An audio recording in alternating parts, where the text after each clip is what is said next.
Misteri pembunuhan ibu dan anak di Subang, Jawa Barat mulai terkuak setelah 5 orang ditetapkan sebagai tersangka. Polisi hingga kini masih akan menggali keterangan untuk mencari peran masing-masing tersangka, termasuk mengetahui motif pembunuhan. Saat ini, polisi menahan 2 tersangka, yakni Yosep dan Danu. Namun, 3 tersangka lain belum ditahan karena masih ada pertimbangan dari tim penyidik. Polisi terus menggali peran para tersangka dan motif pembunuhan ibu dan anak yang jasadnya ditemukan di bagasi mobil di halaman rumah mereka 2 tahun lalu.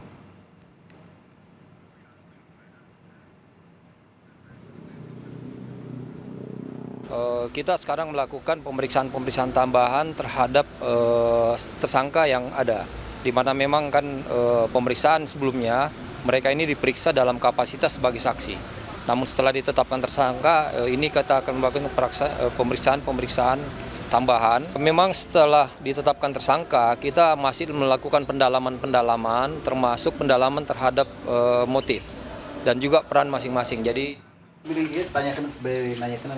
Sementara itu, tersangka Mimin Mintarsi yang merupakan istri muda tersangka Yosep dan kedua anaknya membantah terlibat dalam kasus pembunuhan ibu dan anak tersebut. Mimin dan kedua anaknya mengaku sama sekali tidak mengenal Danu yang secara tiba-tiba membuat pengakuan dan menyeret nama mereka sebagai pelaku pembunuhan Tuti dan Amel. Penyidik Polda Jawa Barat telah menetapkan 5 orang tersangka, diantaranya Danu, Yosep, Mimin, dan kedua anaknya. Danu dan Yosep telah ditahan di Polda Jawa Barat, sedangkan istri muda Yosep, yakni Mimin Mintarsih dan kedua anaknya dikenakan wajib lapor. Kayak kemarin, padahal saya dan anak-anak itu tidak ada keterlibatan dalam kasus ini. Kami di sini nggak ada kenal sama Danu. Tahu Danu itu waktu pas Danu di TKP digigit anjing, itu aja. Tahu waktu itu, cuman waktu itu. Penetapan 5 tersangka kasus pembunuhan ibu dan anak di Subang, Jawa Barat yang jenazahnya ditemukan di bagasi mobil di halaman rumahnya 2 tahun lalu membuat warga sekitar lokasi bernapas lega. Kelima tersangka itu adalah Danu, keponakan korban, Yosep, suami korban, istri muda Yosep, dan 2 anak tiri Yosep. Anak sulung korban, Yoris, juga bersyukur atas penetapan 5 tersangka. Tetapi Yoris juga kecewa dan marah karena pelaku adalah keluarga sendiri. Dengan sudah ditetapkan tersangka, perasaannya seperti apa sih, A? Mungkin campur aduk ya, speechless sih. Jadi ada rasa gembira ada,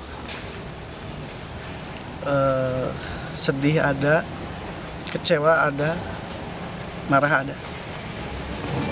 Ironisnya, jauh sebelum penetapan tersangka dalam beberapa kali pemeriksaan sebagai saksi, Yosep, suami korban, sempat meminta polisi untuk segera mengungkap kasus pembunuhan istri dan anaknya. Yosep bahkan juga menyurati Presiden Joko Widodo meminta agar polisi menuntaskan kasus itu. Dan saya yang membuat suratnya untuk ditujukan kepada Presiden, tembusan kepada DPR RI, Komisi 3, kepada Kapolri, kepada Kompolnas, dan saya sekali lagi tidak mau berspekulasi. Tetap kita percayakan. Memang dari awal sampai sekarang pun saya itu masih mempercayakan keputusan segala sesuatu hanya kepada penyelidikan dan penyidikan kepolisian. Di bulan Agustus 2 tahun lalu, seorang ibu dan anak perempuannya yang berusia 23 tahun ditemukan meninggal di dalam bagasi mobil yang diparkir di garasi rumah di Subang, Jawa Barat. 2 tahun berselang, kasus itu mulai menemui titik terang dengan ditetapkannya 5 tersangka termasuk suami korban. Tim Liputan, Kompas TV.